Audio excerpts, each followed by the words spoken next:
to say that I've been very interested in the discussions that I've heard so far, and I've sort of started to enter the world you live in, and I think it's a very good idea, not because of me, but to maybe try to attract more outsiders also, so that everybody can enter the world of the other.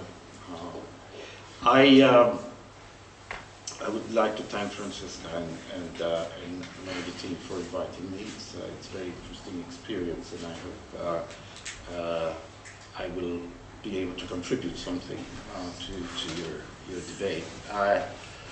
Maybe it would be useful if I said a few words about what I was actually doing, because titles don't actually say much about that. Since 1994, thereabouts, the European Union, the member states of the European Union thought that Europe lacked profound leads, especially in the Arab-Israeli conflict, and was leaving a lot of the politics to the US and was simply signing checks to support US policy. So there was a decision to appoint somebody who would represent the European Union in the political dimension of these negotiations. And that's why they appointed a special representative. The first one was Miguel Moratinos, a Spanish diplomat. What the work consists of is has allowed me to be confronted with the realities on the ground as much as with the realities of power.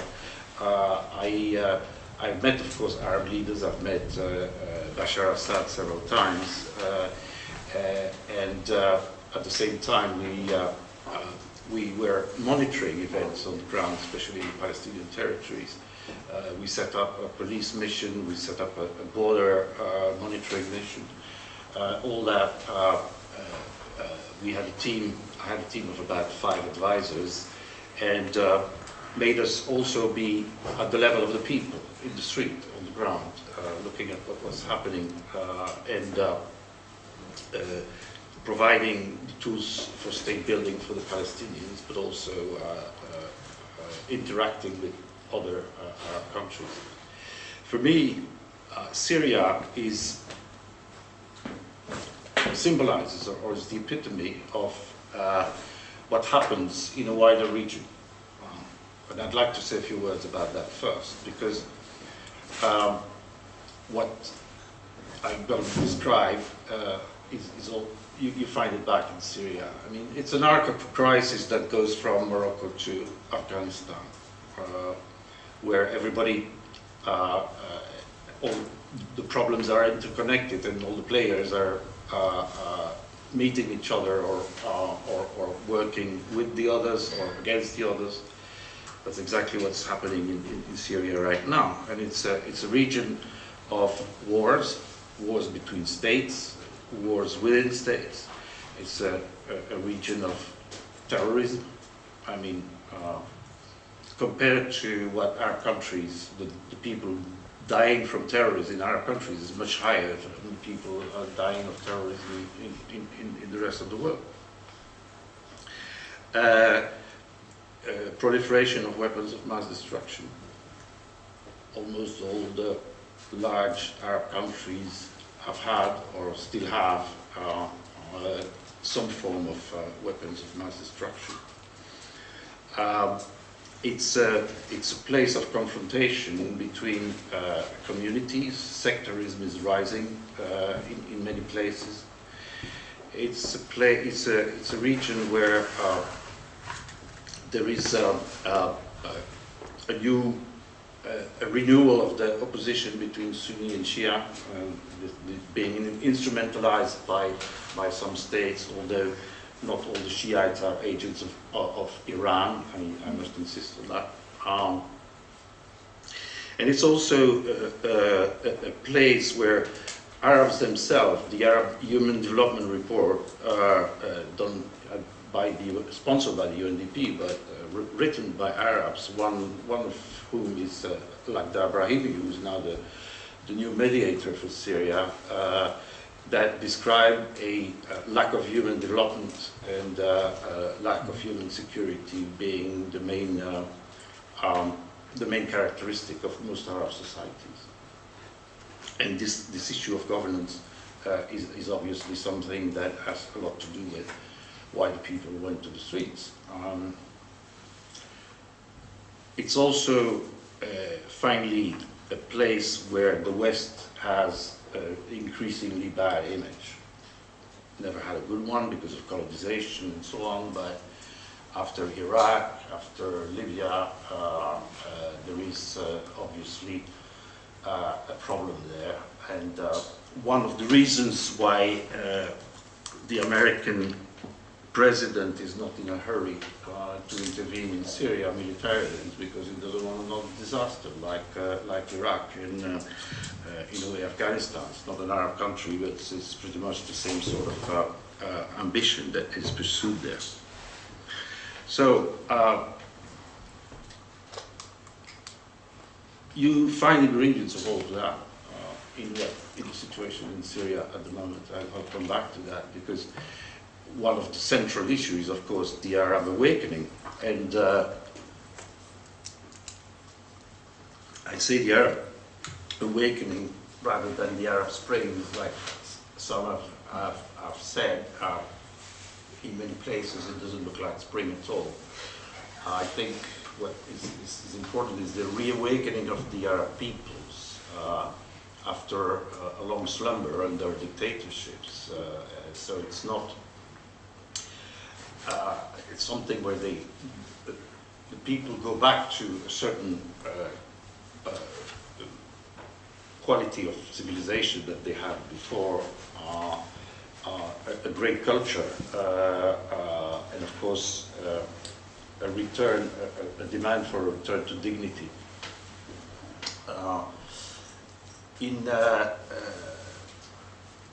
And in many places, it happened in many places as at different moments because of the conditions. I mean, but in all places, the wall of fear had to fall, and courage is becoming as contagious as fear was before. Certainly, as you see what is happening in Syria at the moment, I mean, it requires a lot of courage for the people to continue to participate in the opposition.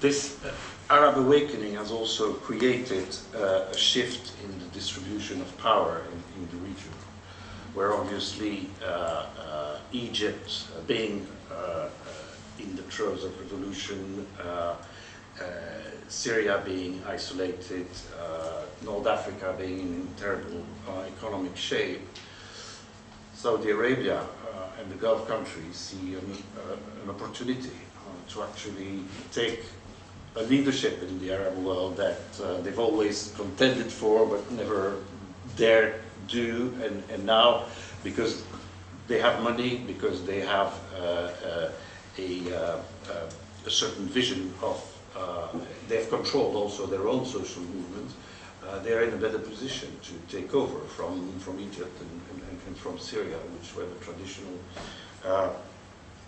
leaders of the Arab nations. And it means a lot of things. It means, first of all, that I think and because of the coming to power of the Islamists, I think it means the end of an era. That is the end of Arab nationalism as it had emerged after the end of colonization.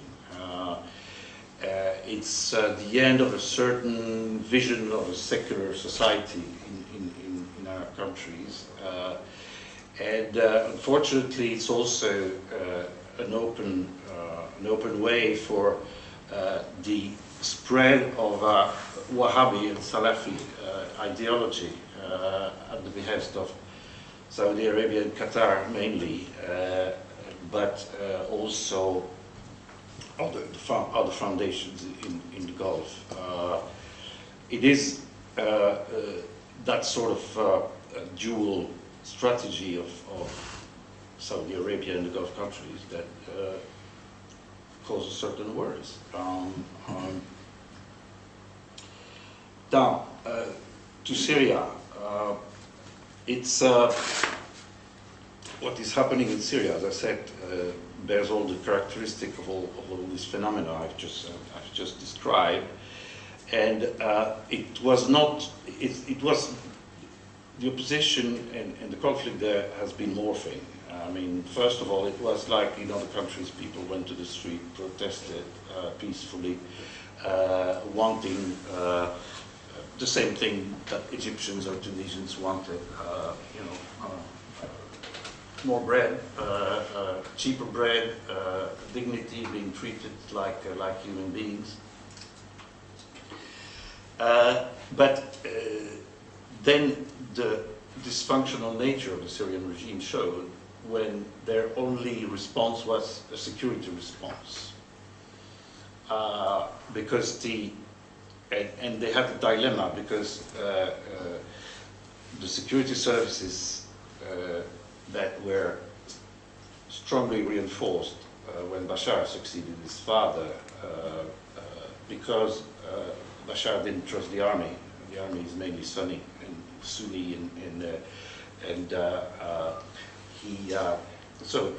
they developed this sort of security services. And the dilemma was that the only feelers or the only antennas that he had in Syrian society were the security services. So the response of the security services is security, is repression, and that has created the second phase where increased repression, killings, has made people, decide that they have to take up arms or weapons, at least to protect their family or their neighborhood or their village. And therefore the opposition has moved from being peaceful to being armed, and therefore after the defection of many Syrian officers, there was a military element that came to it, and this has created a sort of snowball effect where therefore repression was even more brutal by the regime and has created a new wave of heightening the violence. And then something else came about, is that in their quest for supremacy and imposing their own vision of the world, Saudi Arabia and Qatar in particular, others also, have started to arm the rebels with weapons that, by the way, we sell to Saudi Arabia. They have, what we see now is that it's no longer this, what we call the Free Syrian Army, which is essentially people who have switched sides with their weapons and their tanks in the Syrian army. But what we see increasingly happening now is that people from all over the world almost are collected and put together in camps in Libya at the moment. And these are Libyans, Moroccans, Tunisians, Egyptians, even Saudis, but also French,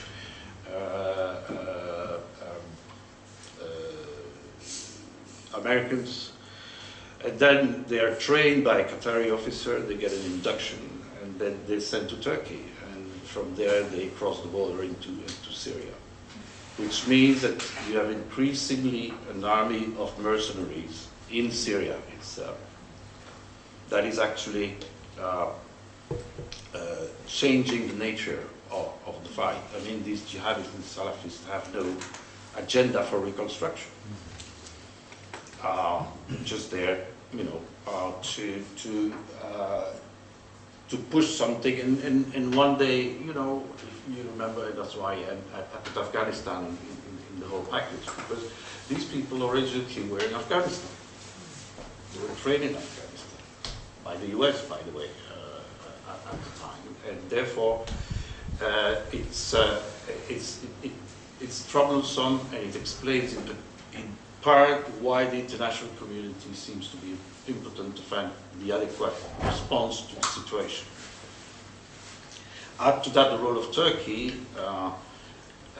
Turkey was the big ally of the Assad regime until recently, and now they have become the port of entry because it's the only place. I mean, Jordan doesn't want anything on their territory happening on their territory, and therefore Turkey was the only place, or the only place from which to enter Syria, and also one of the places where refugees from Syria, were exiting. Now, the policy of the government is not popular in Turkey. Actually, the Turks don't like the fact that their country is a sort of staging ground for attacks into Syria. And if you read the Turkish press, and if you hear opinion makers, they're increasingly uncomfortable with that. And it, therefore, is a risk of creating a strife. And the problem I see with that is that Turkey is a NATO country. And they might one day come and ask for NATO solidarity if things go wrong in Syria. That's another reason why nobody wants to send troops into Syria, certainly not Europeans or Americans, because Syria, the regime in Syria could use that pretext to attack Turkey directly, or using the PKK, the Kurdish separatist group, to actually create trouble in Turkey. And by the way, the Kurds are also part of this. Since the beginning, the Kurds have tried to stay away from taking sides, but obviously the Kurds in Syria think, well, if the Kurds in Iraq could have their semi-state there in the Kurdish area, why not us? I think all that explains why the hesitations of the international community. To that you have to have that Iran is looking very closely at that, and Iran is arming the Syrian regime because it's the only Arab ally they have in the region, and they are, with Hezbollah in Lebanon, the essential pillar of the Iranian strategy of containment of the Arabs.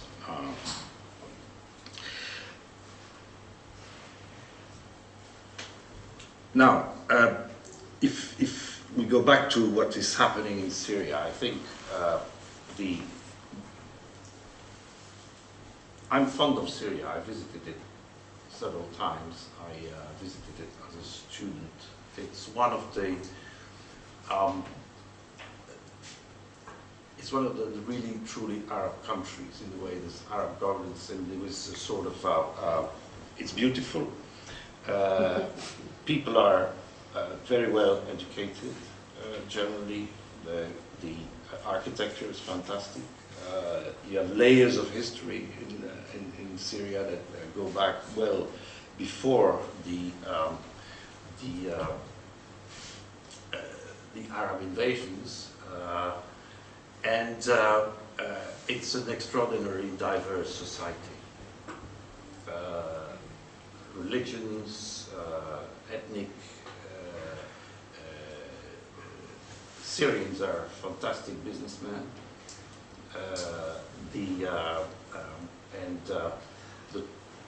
The tolerance between societies, the fact that there were no ethnic strife, was always a selling point by the regime. So at least here we keep everybody happy.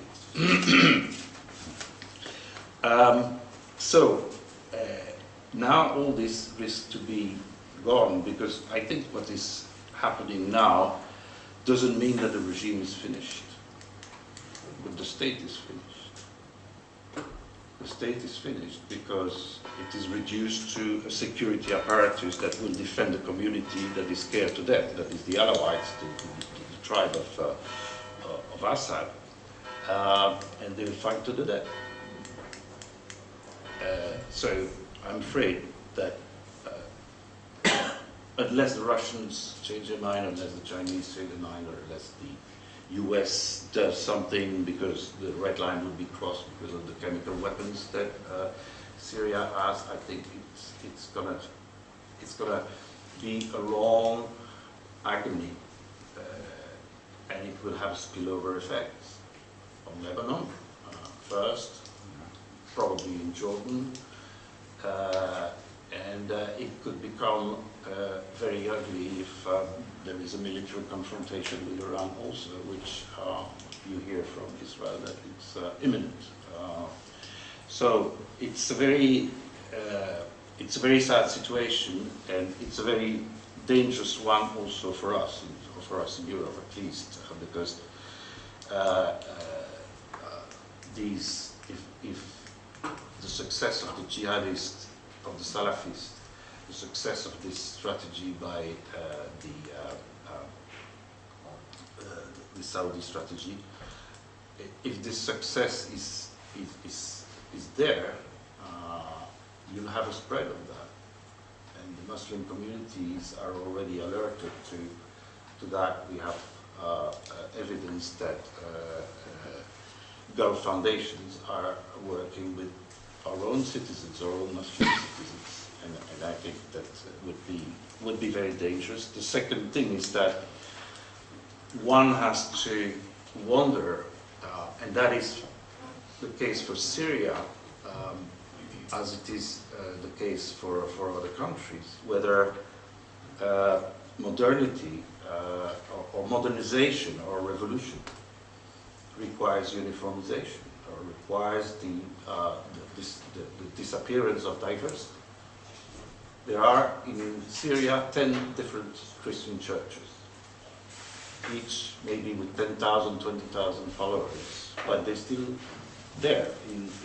There are villages north of Damascus where people speak Aramaic, which was the language of Christ. And all that, I'm afraid, will be the price to pay for a long time in the transformation. I mean, I don't want to say that it's not a legitimate, that the change is not legitimate, that the revolution were not genuine, that the people that went to the street had the power when they were in the street. But of course, as in every revolution, the power stays in the street only for a few days or a few weeks, and then somebody will pick it up. And those who pick the power are those who are organized. And those people who went to the street in Cairo or in Tunisia and so on, they were leaderless youth, just people who wanted to express their indignation and to throw the dictator out. So those who pick it up, who pick the power up, are those who are organized in opposition for a long time, and in most countries it's the Islamists.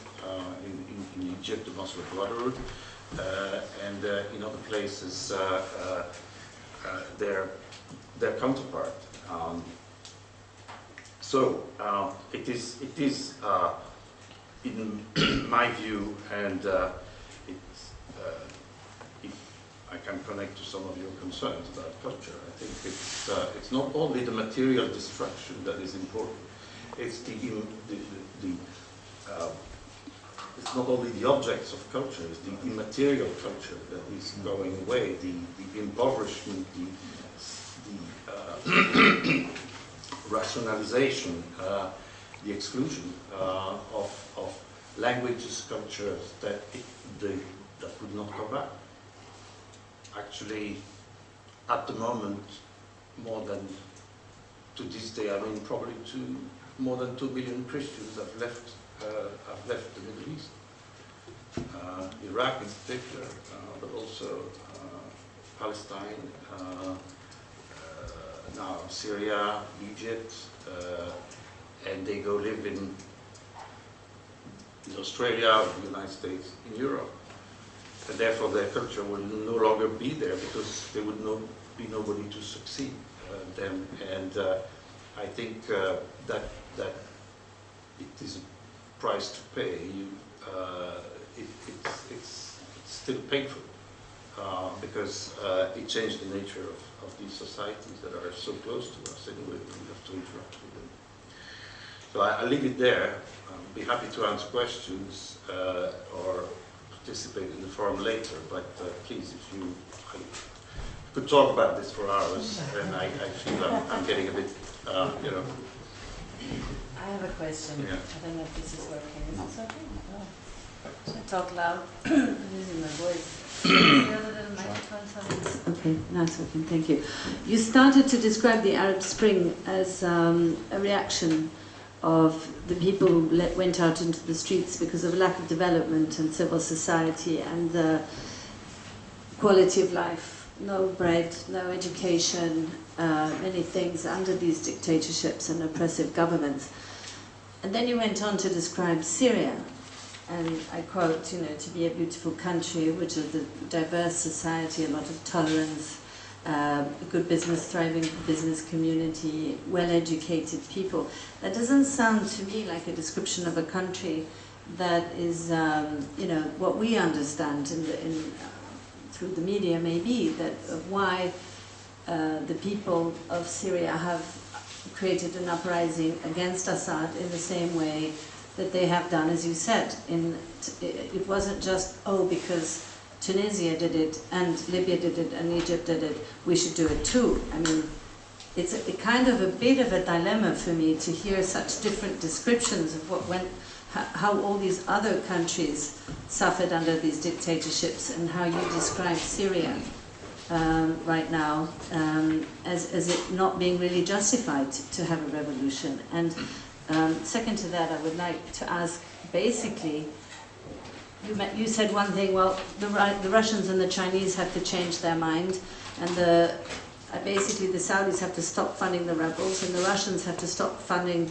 Assad, and you know, it doesn't sound to me to be a conflict about Syria. It seems to me to be foreign powers with tremendous interest, and as Amar described in his lecture yesterday, when you see where foreign interests suddenly get super engaged, we all know the wealth in the ground of Syria. And it seems to me to be a conflict of the superpowers, or at least those wealthy countries wealthy enough to create a war zone for long enough without it really concerning the people. But I still watch every day on television and see these civilians being massacred, and I don't understand how that can be justified on either front. I certainly agree with that last statement. But okay, let's take this second part. This region is also characterized by a high degree of foreign intervention. Always has been, and one of the primary reasons was. Is at the moment resources. If there were no oil in the Middle East, maybe there would be a bit less interest, but also it has been and continues to be the bridge toward Asia. It was a question of access. So the Western powers have always wanted to control this part of the Levant, especially because it was the transit towards Asia, to the Indian Ocean, the Suez Canal, etc., etc.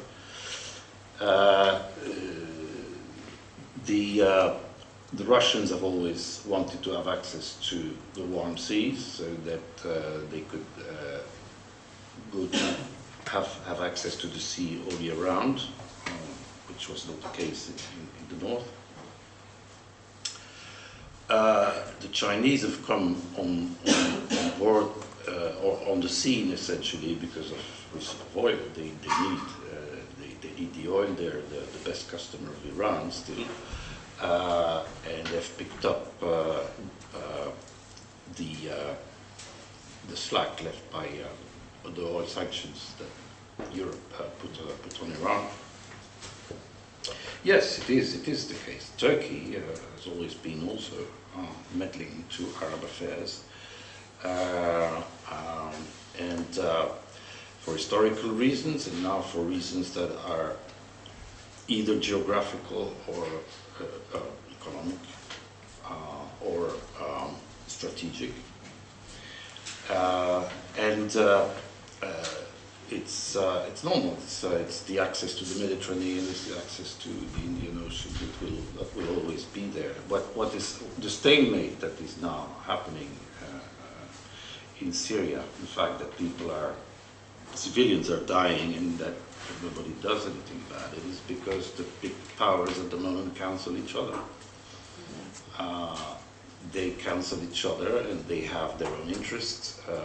The Chinese have started to change a bit in terms of, because they're sensitive to more than the Russians apparently to how public opinion reacts towards, in Arab countries or in Africa, towards the attitude of China and Russia blocking any Security Council resolutions, but the Russians still are hanging there. And the Russians have another preoccupation, which is their own Islamists, and they don't want a contagion, and they see a secular regime like the regime of Assad as a bulwark. And anyway, they've been their ally from the beginning, and very importantly, it's the only Arab country, or the only country in the Mediterranean that agrees to give them a naval base in the Mediterranean. So the Russians are using Tartus as not only a place to station some of their warships for the Mediterranean region, but it's also a way for them to connect with the big radar that they control and operate in the south of Syria, which allows them to then monitor the movements of the US Sixth Fleet in the Gulf, where the Russians are not present, and to monitor what's happening with Israel. So this is the hard reality. It's cruel, but it's like that. And the last thing why the Chinese and the Russians are still reluctant is to say you will not have us anymore like you had us on Libya. The Chinese and the Russians consider that the West and NATO fooled them about the real objective of the operations against Libya was not to protect civilians. They say it was to oust Gaddafi for reasons that are not so, how would I say, dignified in the case of France and Great Britain, for instance. And they don't want Russia and China, they don't want to justify or to legitimize the right or the duty to assist, the right of humanitarian intervention. They've been burned in the Balkans, but at that time they were not capable of resisting. Now it's something they don't want to legitimize because they don't want this to be applied to their own case. What the Russians did to the Chechens is slightly more cruel than what Assad is doing to his own people. What the Chinese are doing in repressing the Muslim communities in their western part is also something that neither of this country wants. That one day people say, well, see what you're doing there is what others did to their people and justified armed intervention. Now, to your first question, sorry, I'm a bit long. To your first question.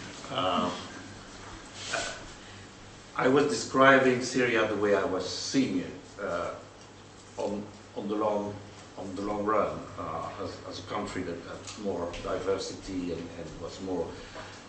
was nicer to live than other Arab countries. But that doesn't mean that it was not a police state or something that was very. I mean, it was nice to walk the streets of Damascus, but when I wasn't there, there were always two guys with a black leather jacket, you know, very obvious. Everything was controlled. I mean, when you wanted to send an email, it had always a delay, you know, when you were in an hotel, because, you know, it had to go through several wires, probably. So I think what started the I think there was contagion. I mean, what started the riots in Syria was simply that, you know, they saw what happened in other countries. Doesn't mean, in a way, one can ask, why did it start now? And I think for most Arab societies that have economies that are subsidizing basic commodities, the economic crisis of 2007, 2008 was a trigger. It was a trigger because it hit, you know, there were different ripple effects of this. It hit Europe, but then it hit Northern Africa, it hit Arab countries where, and both because they had less money to subsidize basic stuff, and two, because foreign investors turned away from there, withdrew their money. Does that answer? Yes. Yes. Thank you. Well, what we actually had planned now was a little round table, and Bruce was going to help us moderate it. It's a difficult question now. We have we have entered the world of politics. Thank you very much by doing that. But Bruce, what do you think? Are you? I think it's up to all of you. I don't, you know. It's called open forum, right? Yeah, so it's really like we had a chance to say what we had to say, and if people have questions for us, I think that was the only thing missing.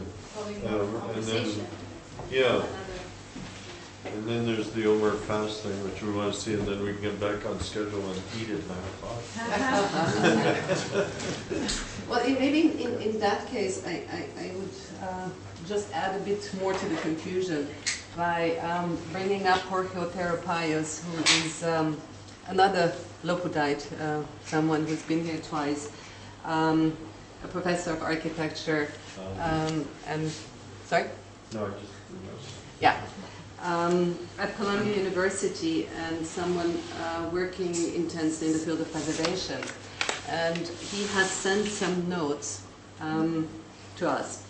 And as I was mentioning earlier, I thought sometimes reading one or two quotes would maybe kind of bring the outside voice of the ghost. And he was particularly challenged by Francesca, thinking about Syria and Dubrovnik. It's part of the package, so you can read the whole thing, and I'm not going to do all of it. But I think there are 2 or 3 questions that might, in a way, bridge art and politics and some of the issues we've talked about. So he says, when in the midst of war, anyone suggests that art should be protected, and for the sake of brevity, I will include architecture under art too. The immediate response is that life should be protected first. Is there any way for us to protect both art and life, and not one or the other? It seems to me that to do so requires that we rethink the relationship between art and life. Contrary to what the early 20th century avant-garde proposed, art and life are not the same thing, but neither are they entirely separate. The legal term military necessity is invoked when destroying art in a war. The idea goes back to 1758, the treatise by French jurist Émeric de Vatel, The Law of Nations. It states that the destruction of art is warranted when it is deemed to speed the path to victory and the arrival of peace. For example, if the enemy has taken cover in a monument, it is justifiable to bomb it. But de Vattel adds the caveat that art should not be destroyed if it will hurt the enemy's pride or sense of self and prevents them from accepting a lasting peace. War today is completely different than in the 18th century, and it is possible that it might no longer be a military necessity to destroy art. Rather, one could argue the destruction of art has become a media necessity in the so-called battle for the hearts and minds of the international community.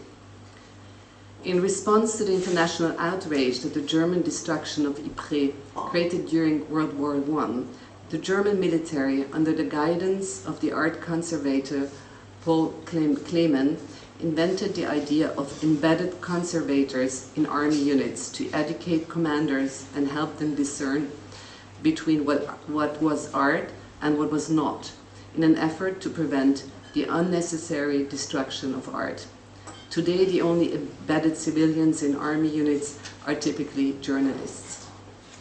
And then, obviously, the question to TBA 21. So how can TBA 21 reimagine all of these questions? And the challenge to us to respond to them and workshop together to do that. So on that note, Il professore. I would perhaps suggest that we all go down again where we have seen Omar Faz. Well, we've seen 2 films last night, and we will. I think some of you have seen the film by Omar Faz, Continuity, a film that is currently a documenta co-produced by TBA 21, and that maybe in some ways then kind of finishes some of the ideas brought up in the course of this afternoon. How long is the film? 40 minutes. Huh? 40 minutes? 40 for... Yeah. Yes? Thank you very much. Yeah, it was 9:30.